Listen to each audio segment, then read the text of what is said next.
wa ta'ala yaqulu, telah berfirman Allah, ana salisu syarikaini, bahwa aku, kata Allah, adalah pihak ketiga dari dua orang yang bersyarikat atau dua orang yang bekerja sama. Malam yakhun, sepanjang dua orang tersebut tidak berkhianat. Siapa? Ahaduhuma, salah satu dari dua orang tersebut, sahibahu, kepada rekan kerja samanya. Fa idza khanahu, apabila berkhianat itu satu orang di antara dua orang tersebut, kharajtu, maka aku keluar, kata Allah, dari keberkahan kerjasama tersebut, mim bainihima, di antara keduanya. Ini menerangkan bahwa dengan tegas Allah menyatakan selama kebersamaan tersebut dilandasi dengan saling kepercayaan, saling menguntungkan, saling memahami untuk mencapai rahmat dan ridho Allah, maka Allah ada di situ. Allah ada di dalam perserikatan tersebut, Allah ada dalam kerjasama tersebut. Ini mencakup semua hal, entah diri keluarga yang bekerja samanya tentu laki-laki dan perempuan yang saling mencintai karena Allah, atau pula bekerja sama dalam pekerjaan, atau pula bekerja sama dalam perusahaan, pendidikan, dan lain sebagainya. Yang lebih umum adalah kalau seandainya kita berbicara tentang hubungan suami istri, ya, bahwa antara suami istri yang berserikat untuk menempuh hidup bersama menuju rahmat dan ridho Allah,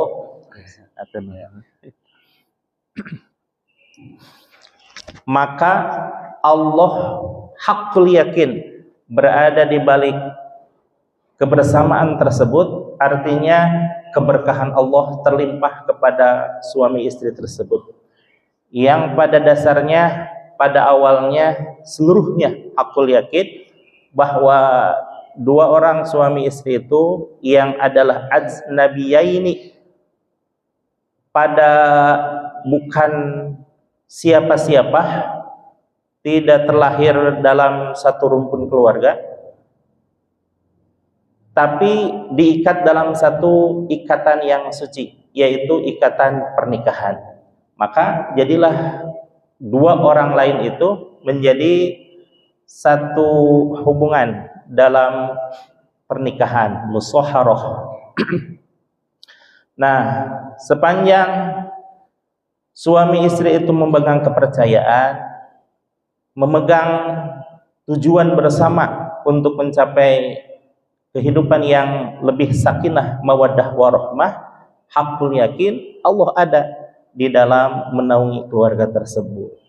Namun dalam perjalanan selanjutnya tidak sedikit kita mendengar ada entah suaminya atau istrinya yang terpleset dalam satu kesalahan. Karena perjalanan begitu panjang, puluhan tahun hidup bersama, tentu dia melihat kiri dan kanan. Boleh jadi pasangannya tidak mengetahui, tapi Allah Maha mengetahui. Kalau seandainya ada salah satu dari suami istri tersebut yang berkhianat, maka Allah berlepas diri dari pasangan tersebut. Tetapi malam yakhun, sepanjang kerjasama tersebut tidak ada pengkhianatan lah gitu ya. Khona yakhunu itu berkhianat.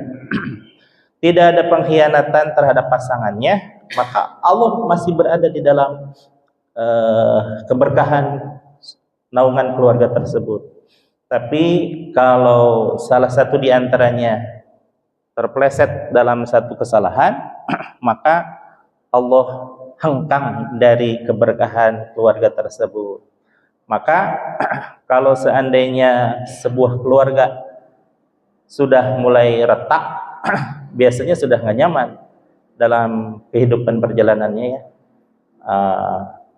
Tapi kalau seandainya salah satu dari antara keduanya berbohong gitu ya, maka bisa jadi si suami atau si istri selamat dari malapetaka sementara gitu ya. Tapi sesungguhnya bohong yang pertama itu hanya untuk batu loncatan bagi bohong yang kedua. Bohong yang kedua batu loncatan buat bohong yang ketiga. Maka kebohongan dalam rumah tangga itu sebenarnya menuju sebuah kehancuran.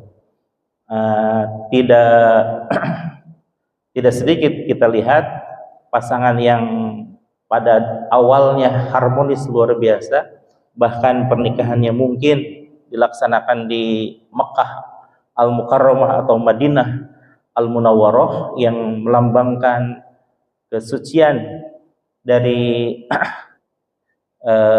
agama Islam tersebut. Namun ketika kembali ke Indonesia, subhanallah ya, karena mungkin yang satunya banyak penggemarnya, yang satunya lagi diam-diam banyak penggemarnya, apalagi zaman sekarang medsos gitu ya. Istri bisa jadi nggak tahu, atau suami bisa jadi nggak tahu, tapi Allah Maha tahu gitu ya. Kalau seandainya terjadi kebohongan, nah itu hanya sementara saja. Ketika saatnya tiba, subhanallah ya. Tapi tidak sedikit orang yang mampu mempertahankan keharmonisan dengan luar biasa. Salah satunya, wallahu alam nih, lupa lagi namanya. Jangan artis lah ya. Ada ulama yang tidak memegang medsos sama sekali. Siapa itu? Gus Baha ya. Gus Baha tidak pernah mengenal medsos sampai sekarang. Bahkan nomor telepon beliau pun tidak punya. Kalau ada seseorang yang ingin menghubungi beliau, berarti ke nomor istrinya gitu ya. Bahkan untuk saat ini Gus Baha jarang menerima undangan dari luar karena beliau sudah memasuki tahap khalwat dalam waktu yang lama dan tidak bisa ditemui oleh seorang pun gitu ya, walaupun itu santri-santrinya, luar biasa ya. Dan kerjasama ini bisa jadi terkait dengan urusan bisnis atau urusan pengabdian. Kalau seandainya dua pihak bekerja sama, insya Allah selama salah satu pihak di antara keduanya tidak berbuat khianat atau kebohongan, maka Allah akan tetap meridhoi kepada keduanya. Namun kalau seandainya ada pengkhianatan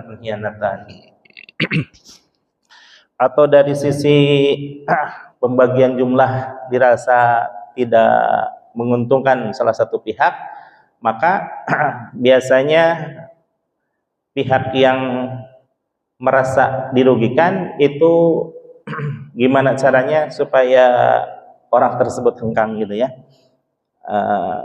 Kealaman oleh kejadian saya sendiri dalam kerjasama, ternyata dalam perjalanan ada saja gitu ya digugat atau apanya gitu ya. Ternyata apa yang saya alami teralami pula oleh 9 orang rekan sesama santri. Kalau mereka mungkin insya Allah para ulama gitu ya, kalau saya santri. Nah jadi santri itu terbiasa untuk bersikap positif dan memandang orang lain itu dengan husnuzon. Nggak tahu kalau pihak orang lain itu berbuat ada udang di balik batu. Setelah lahan pendidikannya maju gitu ya, baru ditarik itu itu. Subhanallah. Jadi yang yang menjalankannya pihak santri setelah berjibaku lahir batin dengan segala potensinya dikerahkan, setelah berjalan mereka mau ngambil lagi. Sama dengan Kiai Haji Mustafa ya, Kiai Mustafa, kakak ipar dari Kiai Aziz. Beliau juga mengalami hal yang sama.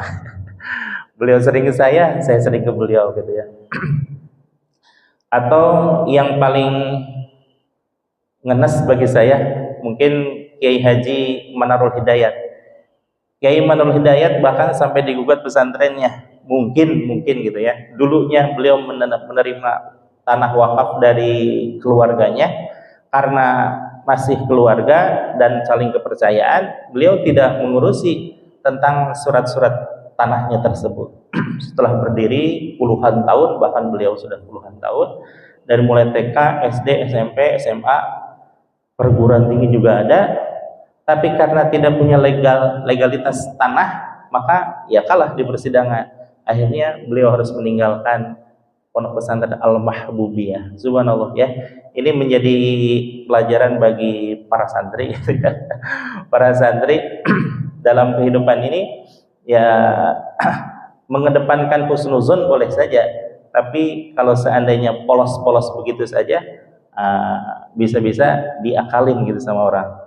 Yang sekarang terjadi lagi gonjang-ganjing itu pondok pesantren As-Sutirah di Jonggol gitu ya. Yang jadi kayaknya teman saya, beliau sudah al-hafiz, hafal 30 juz, kemudian doktor, kemudian karena beliau hanya mengurusi majlis, ditariklah oleh seseorang untuk mengurusi pondok pesantrennya. Baru berjalan berapa tahun? 4 tahun lah ya, 4 tahun. Kemudian makin majulah pondok pesantren As-Sutirahnya. Kemudian dari berita yang beredar, bahkan sudah diketahui oleh masyarakat umum sebagian, bahwa pondok pesantren itu mau diambil alih oleh keluarga pendiri yayasannya. Masya Allah gitu ya. Harusnya terjadi kesepakatan dari awal bahwa ya seperti bagaimana gitu ya, supaya tidak putus di tengah jalan. Kalau santri menghafal yakin melihat seseorang atau pihak yang lain mau bekerja sama, beliau melihat dengan husnuzon. Tapi di tengah jalan ketika mohon maaf ya, uang mulai kelihatan, mulailah terlihat aslinya gitu ya. Ya mau tidak mau pulang lagi dari awal gitu ya. Mudah-mudahan tidak menjadi patah semangat dalam diri santri, bahwa santri itu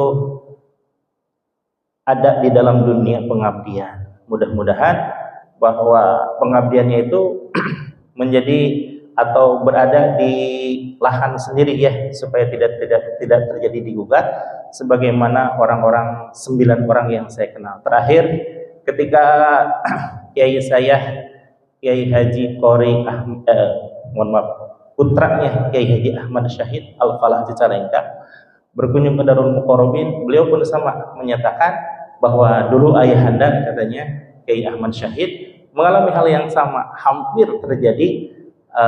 Beliau digugat oleh orang-orang, tapi beliau mengembalikan tanahnya. Akhirnya membeli tanah di Nagreg yang sekarang oleh putranya diteruskan, gitu ya.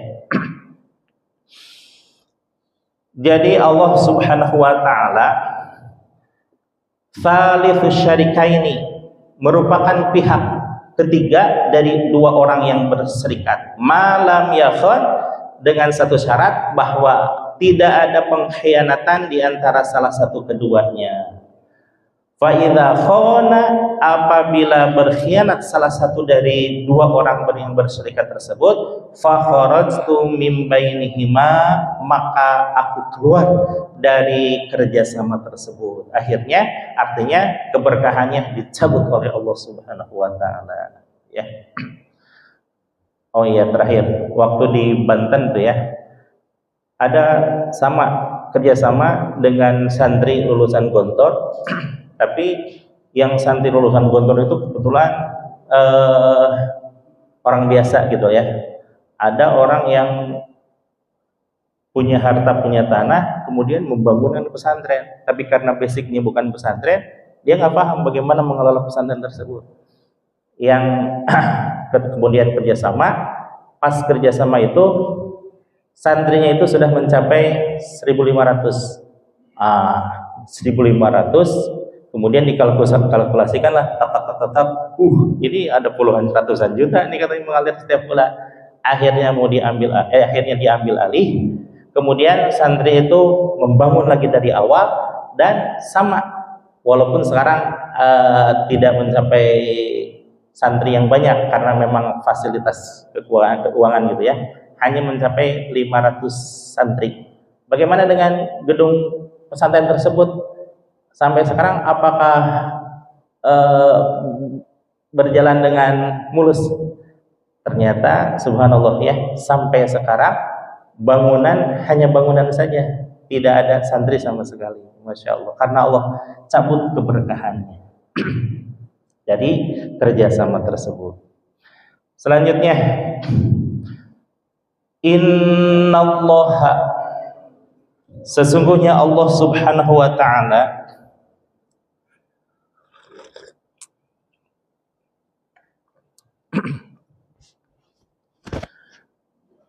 sesungguhnya Allah subhanahu wa ta'ala la yu'adzibu, tidak akan mengazab atau tidak akan menyiksa Allah subhanahu wa ta'ala bidam'il aini, dengan keluarnya air mata dari seseorang atau keluarganya, wala bihusnil qalbi, dan tidak akan mengazab pula Allah subhanahu wa ta'ala bihusnil qalbi, dengan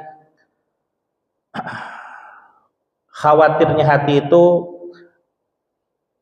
dalam artian takut gitu ya, bidam'il aini, dengan mengalirnya air mata, wa bihusnil qalbi, dan kekhawatiran hati, walakin, tetapi Allah subhanahu wa ta'ala yu'adzibu bihadza. Yu'adzibu bihadza itu artinya, tapi terkait dengan kalimat selanjutnya, qala wa asyara ila lisanihi. Maksudnya adalah perawi hadis ini menyatakan bahwa Allah subhanahu wa ta'ala tapi akan mengazab Allah bihadza. Bihadza itu artinya menunjuk dengan menunjuk ke lisannya, menunjuk pada lidahnya.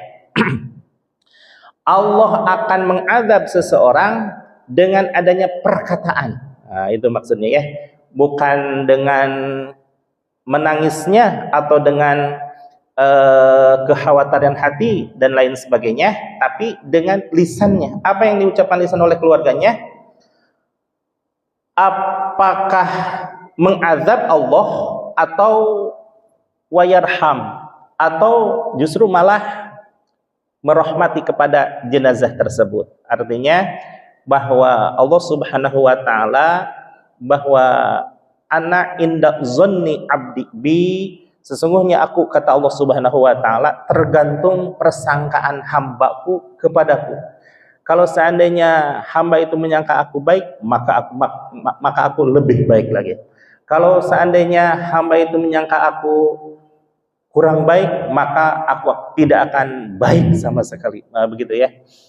Walakin yu'adzibu bihadza aw yarham. Tetapi Allah subhanahu wa ta'ala akan mengazab atau merahmati kepada jenazah tersebut. Wa asyara ila lisanihi, sambil menunjukkan kepada isyarat kepada lidahnya. Wa innal mayyita, sesungguhnya mayit, yu'adzabu, akan disiksa itu mayit, bibukai ahlihi alaihi, dengan tangisan keluarga kepadanya. Nah, ini pernah terjadi bahwa rawahul jamaah ini artinya meriwayatkan seluruh ahli hadis. Nabi Muhammad SAW pernah ditakdirkan oleh Allah Subhanahu wa taala kehilangan putra laki-lakinya, yaitu Sayyid Ibrahim, Sayyid Abdullah, dan Sayyid Qasim. Bahwa putra-putri Rasulullah itu semuanya ada 7. Yang laki-laki meninggal pada usia 4 atau 5 tahun, balita pokoknya. Tapi kalau perempuannya, yang putrinya alhamdulillah menikah bahkan sampai berkeluarga, yaitu Sayyidina Ummu Kulsum, kemudian Sayyidina Ruqayyah, Sayyidatuna Ruqayyah, Sayyidatuna Zainab, dan Sayyidatuna Fatimah Az-Zahra. Fatimah Az-Zahra yang ditikah oleh Sayyidina Ali. Kemudian Siti Ruqayyah ditikah oleh Sayyidina Utsman bin Affan, dan setelah meninggal Siti Roqiyah, kemudian dilanjutkan oleh adiknya yang bernama Siti Zainab. Makanya itu Sayyidina Utsman mendapatkan gelar Dzu Nurraini, yang memiliki 2 selendang atau 2 cahaya. Nah, 2 cahaya itu maksudnya siapa? Maksudnya adalah Siti Ruqayyah dan Siti Zainab. Kalau Siti Ummu Kulsum, walau alam saya lupa lagi ya. Dan di Indonesia dikenal dengan Siti, padahal itu adalah Sayyidatuna. Sayyidatuna itu artinya nyonya atau tuan putri gitu ya. Kemudian kenapa disebut Siti? Di Indonesia disebut Siti, kalau di Arab Sidi atau Sayyidati. Itu dilahjahkan dengan amiyah Siti. Kalau laki-lakinya Sayyid Sidi jadinya gitu ya. Maka diistilahkanlah oleh orang Indonesia dengan kalimah Siti Aminah, Siti Khadijah, Siti Fatimah, dan lain sebagainya. Padahal namanya bukan Siti, bukan. Itu hanya panggilan kehormatan saja. Sayyidatuna aslinya ya. Kemudian ketika meninggal Sayyidina Qasim, Sayyidina Abdullah, dan Sayyidina Ibrahim, meneteslah air mata Rasulullah SAW. Orang-orang pada kaget karena pernah menyatakan hadis ini gitu ya. Orang-orang pada kaget, lalu bertanyalah kepada Rasulullah, "Wahai Rasul, apakah engkau tidak ridho dengan ketentuan Allah?" "Emang kenapa?" kata Rasul. "Itu kami melihat engkau menangis wahai Rasul." Meneteskan air mata gitu ya, bukan nangis sesegukan. Kata Rasulullah SAW bahwa air mata ini adalah air mata rahmah, air mata kecintaan. Artinya saya betapa mencintai putra saya sebagaimana mereka pun mencintai saya. Maka kalau itu yang terjadi, itu mah manusiawi, tidak sampai menggugurkan kehormatan Rasulullah dan tidak menggugurkan kehormatan sebagai kaum muslimin. Kaum muslimin itu diperkenankan untuk menangis, tapi tidak menangis sebagaimana kaum jahiliyah. Bagaimana kaum jahiliyah menangis ketika ditinggalkan oleh keluarganya? Mereka menangis meraung-raung, kemudian menyobek-nyobek bajunya dan menaburkan atau menampar-nampar pipinya dan menaburkan debu ke kepalanya. Mungkin kalau di Indonesia, mohon maaf. Ada sebagian suku di Indonesia yang menyewa orang-orang untuk menangis di suatu daerah yang Sumatera, nggak saya sebutan ya, daerah ujung. Nah, itu menurut adat mereka, semakin banyak yang menangis, semakin tinggilah kehormatan orang tersebut katanya, atau kaum keluarga tersebut. Maka dengan banyaknya orang-orang yang menangis, itu menandakan bahwa orang-orang mencintai, padahal itu mah semu gitu ya. Nah, kalau dalam Islam tidak seperti itu ya, tidak sampai merusak pakaian, apalagi merusak diri. Hanya sebatas meneteskan air mata. Kan air mata mah tidak bisa ditahan-tahan gitu ya. Bahwa itu adalah alamiah saja. Ketika kita bahagia, kita tersenyum. Ketika kita kecewa atau nelangsa, ya menangis gitu ya. Dan menangisnya menangis air mata rahmah, air mata kasih sayang. Kenapa para sahabat bertanya seperti itu kepada Rasulullah? Di samping telah asbabul wurud hadis ini keluar pada saat itu, bahwa orang-orang menyangka yang menangis-nangis itu seperti halnya kaum jahiliyah. Maka Rasulullah tidak seperti itu gitu ya. Tapi itu adalah air mata kasih sayang, bahwa dengan menetesnya air mata menandakan Rasulullah Shallallahu Alaihi Wasallam betapa lembut hatinya gitu ya. Atau masa kehilangan orang yang kita cintai tidak bergetar hati sedikit pun gitu ya. Ya menangis mah wajar gitu ya. Karena itu memang sudah dilakukan oleh Rasulullah Shallallahu Alaihi Wasallam sebagai ungkapan kasih sayang. Dan pada saat itu masyarakat jahiliyah kepada anak itu cuek-cuek baik-baik. Cuek dalam artian ya apa sih arti seorang anak bagi bangsawan Arab zaman dulu gitu, apalagi zaman jahiliyah. Zaman jahiliyah itu yang dianggap anak itu hanya laki-laki. Kenapa? Karena perempuan dianggap sebagai pemuas hawa nafsu saja. Itu bagi jahiliyah ya. Sebelum datang nubuah Rasulullah Shallallahu Alaihi Wasallam, menyadarkan kaum Mekah, penduduk kota Mekah, bahwa tidak seharusnya seperti itu. Bahkan subhanallah ya, Sayyidina Umar Ibnul Khattab yang betapa kewalian beliau sangat nampak, dan juga sahabat Rasulullah Shallallahu Alaihi Wasallam, salah satu sahabat yang utama, dulunya ketika zaman jahiliyah tidak pernah menganggap putranya yang perempuan, tapi karena istrinya betapa sayang kepada putrinya, maka disulap itu dandanannya menjadi laki-laki, sampai saatnya putrinya gitu, yang disanggap putranya laki-laki, itu suatu saat diajak jalan-jalan oleh Sayyidina Umar. Kemudian si anak tersebut pengen pipis, dibukalah oleh Sayyidina Umar yang menyangka bahwa putrinya itu adalah laki-laki. Setelah dibukakan, Masya Allah, marahnya luar biasa. Saking marahnya nggak sampai pulang dulu ke rumah, langsung dikubur itu putrinya sampai meninggal dunia. Makanya ketika Sayyidina Umar sudah masuk Islam gitu ya, tiba-tiba beliau suka menangis sendiri, tiba-tiba suka ketawa sendiri, subhanallah. Lalu ditanya oleh sahabat yang lain, wahai Umar, kenapa engkau seperti itu? Kadang-kadang nangis, kadang-kadang ketawa, katanya.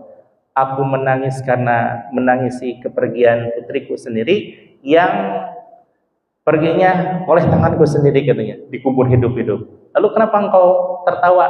Tertawa itu karena aku bahagia karena menemukan cahaya keislaman, katanya. Subhanallah ya, bahwa Sayyidina Umar orang yang, mohon maaf ya, asalnya rusak luar biasa, tapi setelah tersentuh oleh dakwah Rasulullah maka menjadi orang yang sangat soleh dan luar biasa kecintaannya kepada Rasulullah Shallallahu Alaihi Wasallam.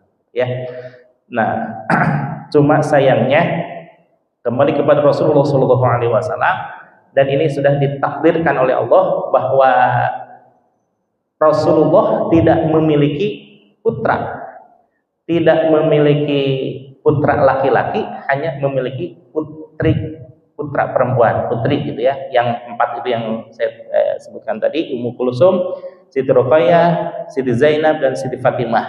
Dan dikhususkan untuk Rasulullah, saya lupa lagi itu ibaratnya ya, maksud ibarat itu nas ucapan Rasulullah, bahwa Rasulullah itu semua manusia itu bernasab kepada ayahnya.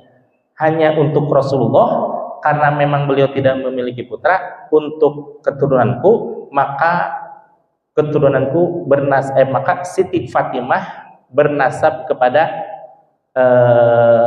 mohon maaf, maksudnya cucunya Rasulullah bernasab kepada Siti Fatimah. Itu pengecualian ya, pengecualian untuk Rasulullah, bahwa semua manusia bernasab kepada ayahandanya, tapi khusus untuk cucu Rasulullah bernasab kepada Sayyidatuna Fatimah. Tapi yang dikenal dengan Rasulullah Shallallahu Alaihi Wasallam menurunkan habaib dari dari Sayyidina Husain dan Sayyidina Hasan.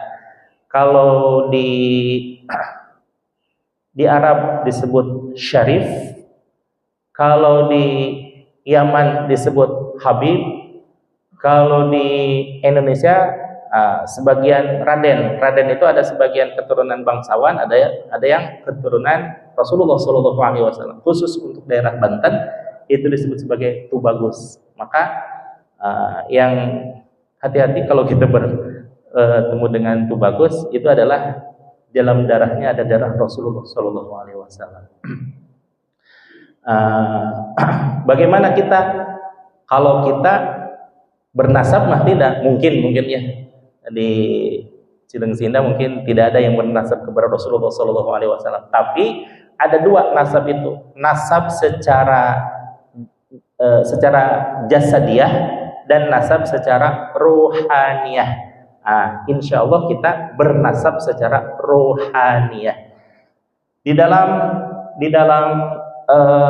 syarah kitab Muslim, syarah Sahih Muslim, itu diungkapkan kalimat yang mengungkapkan bahwa al-isnad minad din.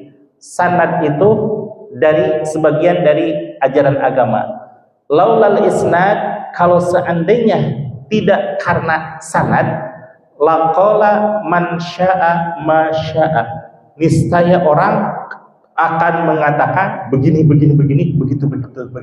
Karena keilmuan tidak terjaga. Tapi dengan adanya nasab, dengan adanya silsilah yang menyambung kepada Rasulullah, maka keilmuannya akan terjaga. Maka alhamdulillah, saya dari sekian banyak nasab silsilah, mohon maaf, bukan nasab jasadiah ya. Dari banyak silsilah, ada satu yang membuat saya bangga gitu ya. Ya boleh ya berbangga dengan silsilah gitu ya. Dari sekian silsilah yang saya bangga untuk diri saya sendiri, itu yang saya dapatkan dari silsilah, mohon maaf ya, ketasawufan. Saya belajar kepada Syekh Ahmad Shahibul Wafa Tajul Arifin.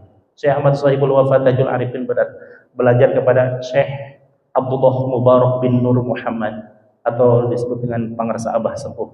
Syekh Abdullah Mubarak bin Nur Muhammad belajar kepada Syekh Tolha Kalisaku Syirbon.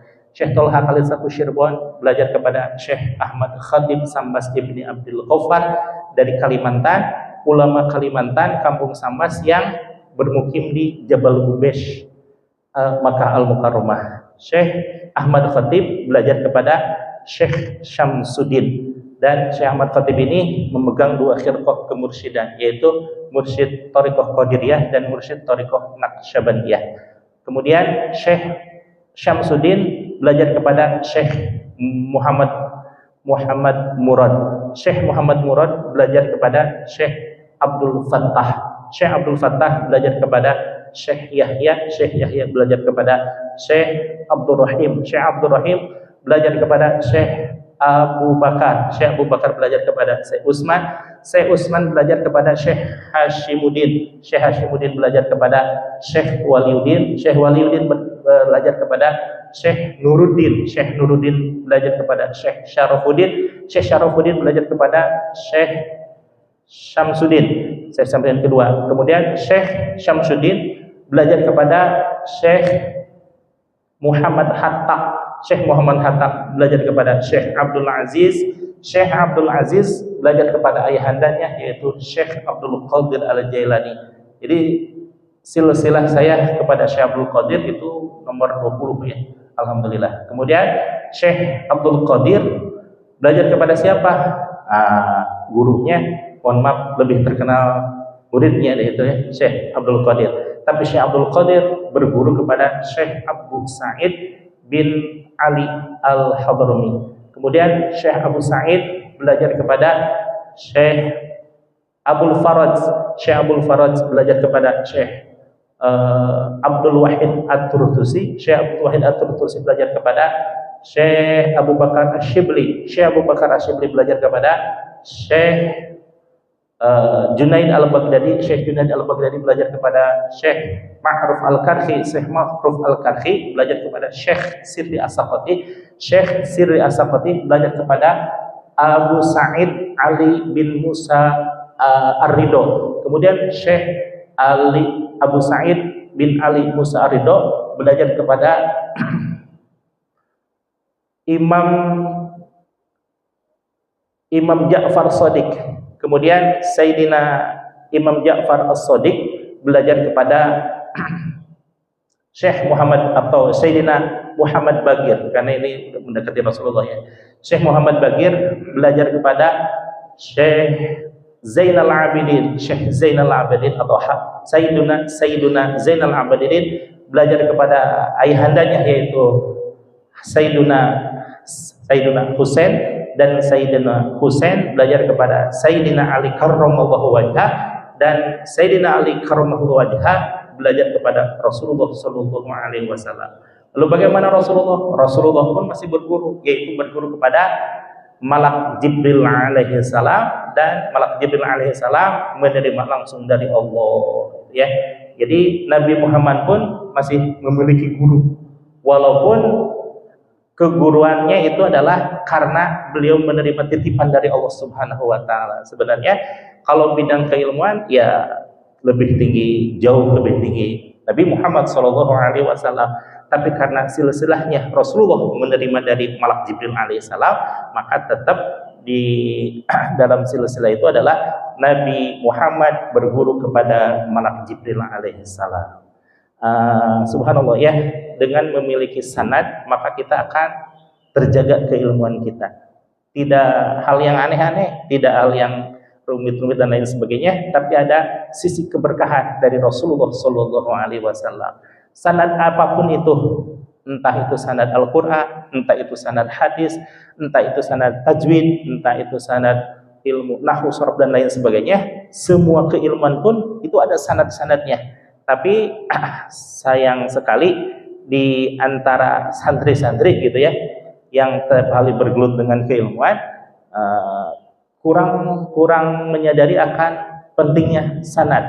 Kecuali kalau para hafiz, karena memang bergelutnya dengan Al-Quran, dan memang Al-Quran itu harus ditalakikan. Kalau belajar Quran tanpa guru, itu khawatirnya kepada ungkapan bahwa mal lam yakun syaikhon fasyaitonu syaikhuhu, bahwa orang yang tidak memiliki guru, kata Sayyidina Abi Yazid Al-Bustami, maka gurunya adalah ya syaitan.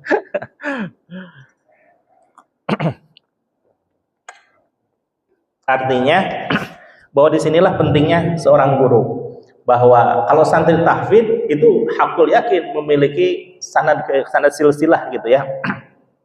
Ketika selesai mendapatkan sanadnya atau ketika selesai menyelesaikan hafalan 30 juznya, diberikanlah ijazah dari gurunya.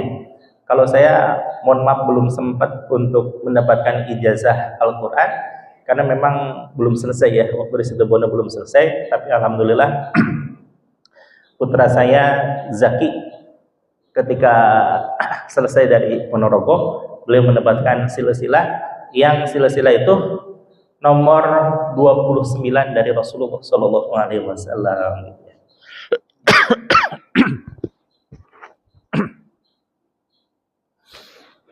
Ini untuk menerangkan bahwa Allah Subhanahu wa taala tidak mengazab seseorang karena air mata atau karena kekhawatiran hatinya, justru insya Allah akan mengazab Allah atau bahkan merahmatinya karena lisannya. Artinya ketika seseorang mendoakan akan keluarganya, kemudian tetangganya, maka disitulah bahwa Allah Subhanahu wa Ta'ala tergantung persangkaan hambaku kepadaku. Maka disunahkan bagi kita sekalian oleh Rasulullah SAW untuk mendoakan yang baik-baik, karena itu akan diaminkan oleh malaikat dan akan diijabah oleh Allah. Insya Allah kita senantiasa mendoakan hal-hal yang baik. Selanjutnya, innallaha ta'ala, sesungguhnya Allah Subhanahu wa Ta'ala yaqulu, telah berfirman Allah, idza akhadtu karimatai, apabila aku telah mengambil karimatai, itu dua kehormatan dari anggota tubuh seseorang, abdi, abdi dari hambaku. Artinya karimata itu dua anggota kehormatan, yang maksud di sini adalah dua matanya gitu ya, karena itu merupakan salah satu kehormatan seseorang memiliki mata yang sempurna atau anggota tubuh yang sempurna. Maka firman Allah adalah idza akhadtu karimatai abdi, apabila aku telah mengambil dua mata seorang hambaku, fid dunya, di alam dunia, artinya entah dari cacat dari lahir atau cacat karena suatu kecelakaan atau karena penyakit, lam yakun lahu, maka jaminannya adalah bagi hamba tersebut di sisiku. Kata Allah Subhanahu wa Ta'ala, jazaun, tidak ada balasan yang lebih pantas bagi orang tersebut illal jannah, Masya Allah ya, kecuali surga, kata Allah. Di Jakarta, mana tuh Rawamangun ya, di situ ada komunitas tunanetra. Namun tunanetra itu pada belajar Al-Quran, caranya dengan metode hatam. Hatam itu menghafal tanpa menghafalkan. Yang salah satu ini, bukan salah satu, bahkan satu-satunya inisiator tersebut adalah Al-Mukarram Ustadz Abdul Latif, adik dari Kiai Haji Abu Arif. Beliau memang hafidnya, hafid sih enggak, tapi beliau ahli Al-Quran.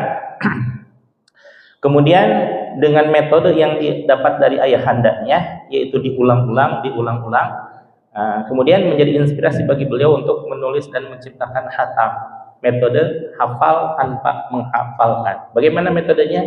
Beliau membuat seperangkat speaker portable ya, speaker portable yang memungkinkan Al-Quran diulang-ulang. Kan kalau di Islam ini yang pembacaan mujawad satu ayat atau satu lembar bareng gitu ya, atau ada juga di setting satu ayat. Nah kalau metode hatam Ustadz Latif berbeda, bahkan semua orang pun bisa mengenal, bahkan anak kecil atau bahkan tunanetra sekalipun bisa, karena metodenya gampang. Contoh, Alif Lam Mim. Alif Lam Mim diulang 5 kali.